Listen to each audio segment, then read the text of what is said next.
दोस्तों, इंदिरा गांधी के द्वारा लगाया गया इमरजेंसी एक ऐसा खौफनाक मंजर था जिसने पूरे देश को हिलाकर रख दिया था। आखिर इमरजेंसी के उस पीरियड में ऐसा क्या हुआ था जिस वजह से इमरजेंसी यानी आपातकाल को दुनिया के सबसे बड़े लोकतांत्रिक देश हिंदुस्तान के लोकतंत्र पे लगा गहरा काला धब्बा माना जाता है। इमरजेंसी हिंदुस्तान के लोकतंत्र पे लगा, हिंदुस्तान के डेमोक्रेसी पे लगा सबसे काला गहरा धब्बा है। 21-month-long emergency as the darkest chapter in the history of Indian democracy. 25 जून की वो रात देश की आत्मा को कुचल दिया गया था। उस रात संविधान से मिले तमाम अधिकार छीन लिए गए। आप कहीं भी कभी भी गिरफ्तार किए जा सकते थे। आपके साथ न कोर्ट था न कानून। साल था 1975। इसी साल 25 जून को तत्कालीन प्रधानमंत्री इंदिरा गांधी राष्ट्रपति फखरुद्दीन अली अहमद से देश में इंटरनल इमरजेंसी लगाने की पेशकश करती है और उन्हें इमरजेंसी के लेटर पर साइन करने को कहा जाता है। और फिर जैसे ही राष्ट्रपति के द्वारा रात के करीब 11 बजे के आसपास इस लेटर पर साइन किया जाता है, वैसे ही पूरा हिंदुस्तान इंदिरा गांधी के कब्जे में आ जाता है। उसी रात प्रेस की बिजली काट दी जाती है ताकि सुबह अखबार ना निकल सके। इंदिरा गांधी के नीतियों का विरोध करने वाले जयप्रकाश नारायण जैसे लीडर को रातों रात गिरफ्तार कर लिया गया। और फिर 26 जून की सुबह करीब 8 बजे रेडियो पे पीएम इंदिरा गांधी का राष्ट्र के नाम संदेश जारी किया गया। प्रधानमंत्री श्रीमती इंदिरा गांधी का राष्ट्र के नाम संदेश सुनिए। भाइयों और बहनों, राष्ट्रपति जी ने आपातकाल की घोषणा की है। इससे आतंकित होने का कोई कारण नहीं है। The President has proclaimed emergency. This is nothing to panic about. Indira Gandhi के इस भाषण को जब देशवासियों ने सुना तब जाकर लोगों को पता चला कि हमारा देश रातों रात कितना बदल गया है। देश के लोगों का फंडामेंटल राइट, मौलिक अधिकार को निलंबित कर दिया गया था। यहाँ तक कि धारा 21 तक को लोगों से छीन लिया गया था, जिसमें हर नागरिक को जीने का अधिकार मिला हुआ है। चारों तरफ गिरफ्तारियां शुरू हो गई। सरकार का विरोध करने वाले लगभग 13,000 से ज्यादा लीडर को बिना किसी वारंट के गिरफ्तार कर लिया गया। इन गिरफ्तार किए गए नेताओं में चरण सिंह, मोरारजी देसाई और जयप्रकाश नारायण भी शामिल हैं।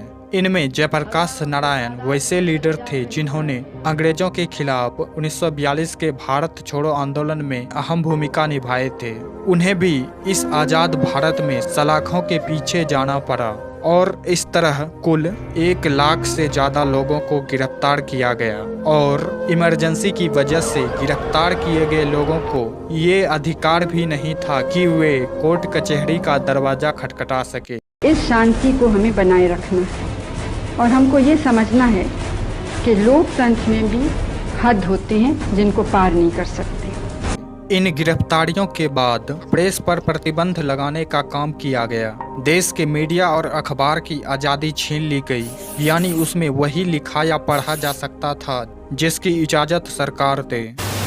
आप जानते हैं कि जब से इमरजेंसी आई है, इस इमरजेंसी के दौरान सत्ता की पावर का इस्तेमाल इंदिरा गांधी के छोटे बेटे संजय गांधी के द्वारा भरपूर मात्रा में किया गया, जिसने 5 सूत्री कार्यक्रम को चलाया। इन्हीं कार्यक्रमों में शामिल परिवार नियोजन पर सबसे ज्यादा जोर दिया गया। कहा जाता है कि उस समय सरकार संजय गांधी चला रहे थे, जिसे कई लीडर अगले प्रधानमंत्री के रूप में भी देख रहे थे।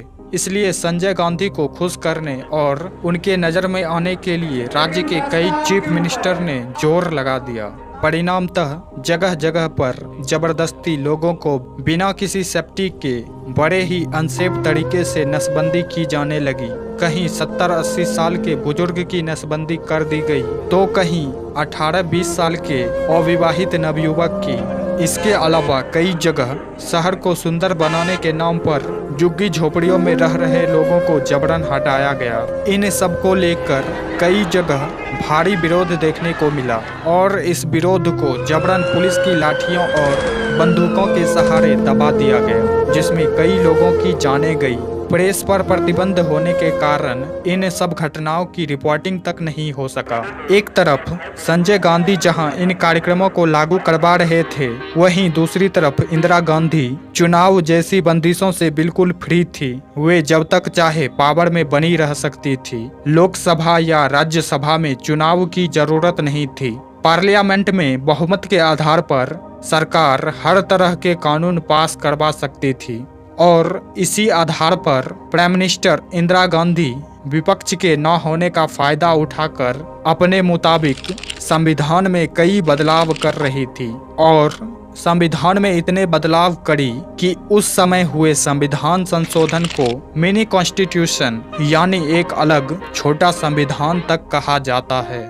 और फिर अंततः इमरजेंसी लगने के करीब 2 सालों के बाद 18 जनवरी 1977 को अचानक इंदिरा गांधी के द्वारा इमरजेंसी को हटाने का ऐलान किया गया। इमरजेंसी के हटते ही लोगों ने आज़ादी की बाद के भारत की तरह सुकून की सांसें ली और धीरे धीरे सब कुछ नॉर्मल तो हो गया, लेकिन इस इमरजेंसी की वजह से दुनिया के सबसे बड़े लोकतांत्रिक देश हिंदुस्तान के लोकतंत्र पर एक काला धब्बा सा लग गया, जो आज तक भी नहीं मिट सका है और जिसे मिटा या भुला पाना शायद से बहुत मुश्किल है।